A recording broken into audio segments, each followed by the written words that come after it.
Y vamos a saludar a nuestro compañero Pablo Callejón. ¿Cómo te va, Pablo? Muy buenos días. Muy buenos días, Mariano. El saludo para todos. ¿Cómo están? Muy bien, muy bien. ¿Cómo está usted? ¿Bien? Bien, bueno. bien. Ya estamos...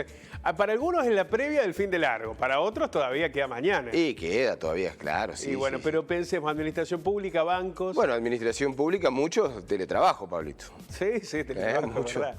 mucho la semanita de teletrabajo. Pero mañana ya me parece que ingresan. En la etapa del fin de largo. Ah, sí. Los bancos, Sí.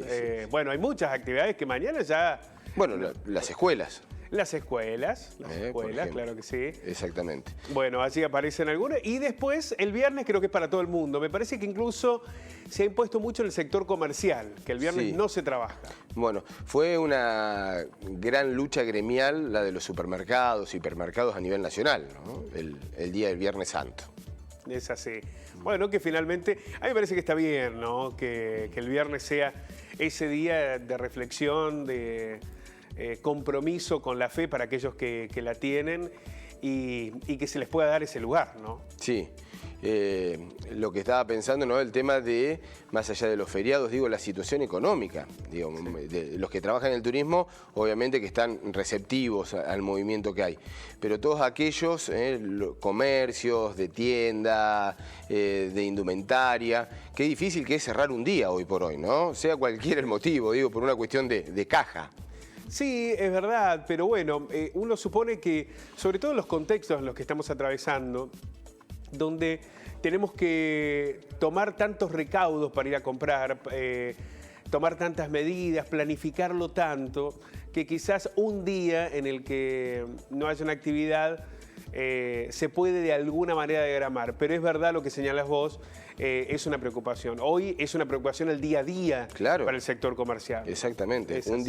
Un día sin caja es complicado, ¿no? Porque se viene de un año muy, pero muy duro.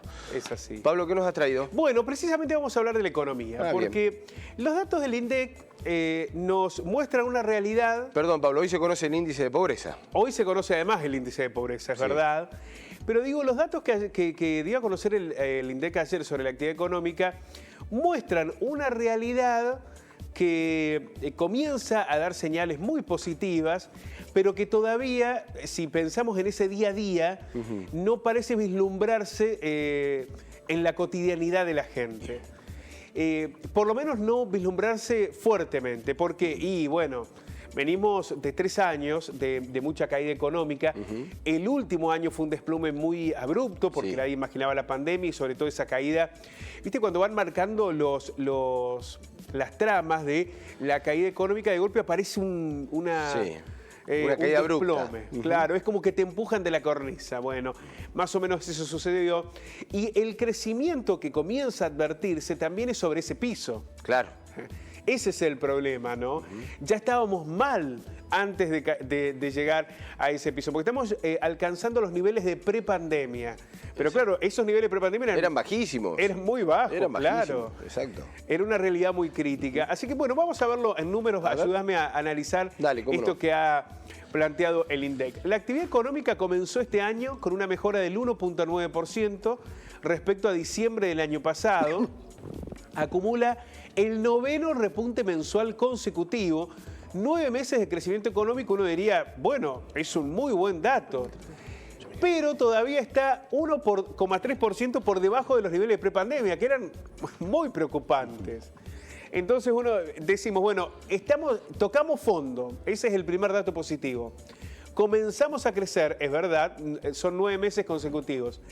Pero crecemos sobre un piso que es tan bajo, que es el que provoca esta situación todavía de incertidumbre y de desazón en la gente. En términos anuales, la economía cayó un 2% en comparación al mes previo. Por ejemplo, si comparamos febrero de este año con febrero del año pasado, todavía estamos un 2% por debajo. Fueron 7 de 16 los sectores que mostraron crecimiento, cuando en diciembre habían 5 nada más. En diciembre eran solamente 5 y 11 seguían a la baja. Ahora se han sumado 2 más y que comienzan a dar ese impulso que se necesita en la economía.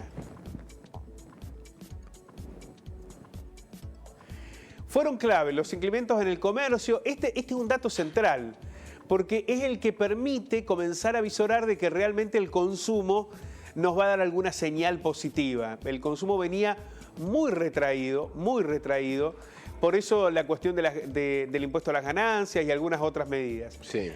Aquí el comercio comienza a dar una señal positiva. Creció un 2,6% en relación, acá estamos hablando ya no en comparación con diciembre, sino anual. En relación a febrero del año pasado, un crecimiento del 2,6%. La industria creció un 4,6% y la construcción un 10,2%. En todos estos casos, sí, es el tercer crecimiento al hilo. Bueno, eso es una buena noticia. Eso es un buen dato, ¿no? Hablamos de industria, de construcción y comercio, que siempre son las primeras señales que empezamos a advertir para hablar de un crecimiento económico. También se destacó la recuperación de las actividades inmobiliarias, empresariales y de alquiler. Hay que ver qué va a pasar a partir de mañana cuando se descongelen los alquileres, sí, cuál va a ser la realidad económica. Hay mucha gente que está endeudada, pero ha registrado, en estos tres áreas, se registró la primera cifra positiva tras 11 meses, ¿no? Sí. Los otros tres rubros que mejoraron fueron la pesca, la intermediación financiera, esto la verdad que no sé si sin dudas, es un dato, y el sector agropecuario, que también sigue mostrando señales positivas. Sí, aparte que no tuvo parate, ¿no?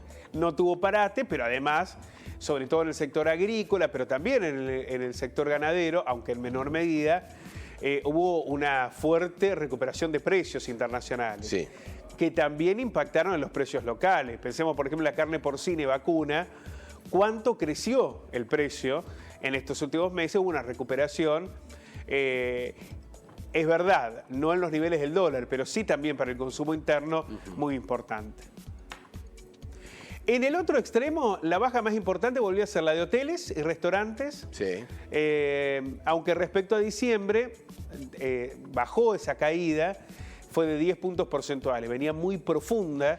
Porque bueno, y porque venía de cero. Frenado. Venía de cero, Pablo. Sí, bueno, pensemos la cantidad de hoteles que se han cerrado.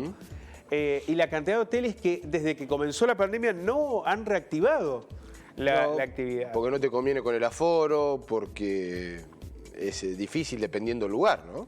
Efectivamente. Hay lugares que todavía el turismo viene muy resentido. Bueno, sí, ha bajado o ha desacelerado esa caída, ¿no? Otro rumbo muy afectado por la crisis es el de transporte y comunicaciones, que en enero arrojó una reducción anual del 15,8%. Siguen en picada el transporte y las comunicaciones en lo que tiene que ver con los ingresos. La semana pasada el INDEC informó que el PBI se contrajo un 9,9% en todo el 2020. Es una cifra menor a la que se preveía. ¿Te acordás que hablábamos de una caída del 12%? Sí. Que era incluso el estimado que había dado el INDEC. Bueno, como la Argentina, sobre todo en el segundo semestre, comenzó a habilitar actividades y se produjo una reactivación, bajó. Fue una caída muy fuerte, obviamente, sí, un 9,9%, pero menor a la que se esperaba. El número finalmente se ubicó por debajo de la del 2002, que había sido aquella crisis tremenda del país, ¿no? Con diciembre del 2001, la crisis del 2002. Bueno, fue menor a aquellos indicadores. Luego de sufrir derrumbes anuales de entre el 20 y el 25% en abril y mayo del año pasado, recordemos que fue el momento en que era la cuarentena absoluta, estricta, la actividad comenzó a repuntar, lo que decíamos en el segundo semestre, con mayor intensidad a partir del último trimestre, y se espera que este año dé números más alentadores. Este informe, Mariano, nos permite de alguna manera describir en el lugar en el que estamos. Usted me dirá desde su casa, bueno, pero yo sigo teniendo muchas dificultades económicas, no llego a fin de mes, el salario no me alcanza, me alimento peor porque puedo acceder a menor calidad nutricional, no puedo pagar el alquiler, no puedo pagar las tarifas, todo eso es verdad. Pero aquí comienzan a aparecer algunos datos que eran los que se aguardaban, ¿no? Sí, claro. Saber que habíamos tocado piso y que empezábamos a crecer. A ver, no se puede crecer en esa economía que uno puede llegar a palpar sin que se crezca desde la industria, de la construcción, desde estos números macro, ¿no es cierto? Es imposible. Lo cierto, Pablo, es que todavía falta, porque son números, como bien decías, la comparación es con un número muy bajo, hasta el prepandémico, obviamente, es un número muy bajo, y todavía falta ese traslado, ¿no?, a la economía de los bolsillos de los argentinos, que indudablemente es el gran trabajo que resta. Bueno, y en esto será clave saber, primero, que haya algún control de la inflación, algo que no ha sucedido, sin aumentar las tarifas. Claro. La inflación está muy alta. Imaginemos cuando empiece a aumentar las tarifas, ¿no? Sí, cuando se descongelen precios, los programas de precios, el también de tarifas, es todo un tema ese que por supuesto tiene muy alerta al gobierno y muy preocupado sobre todo. Sí, Pablo, y el otro elemento es saber qué va a pasar en las paritarias, pero bueno, de eso vamos a hablar la semana que viene. Muchísimas gracias. Un fuerte abrazo abrazo grande, nos encontramos mañana. Hasta luego, hasta mañana. Chao, chao. Chao.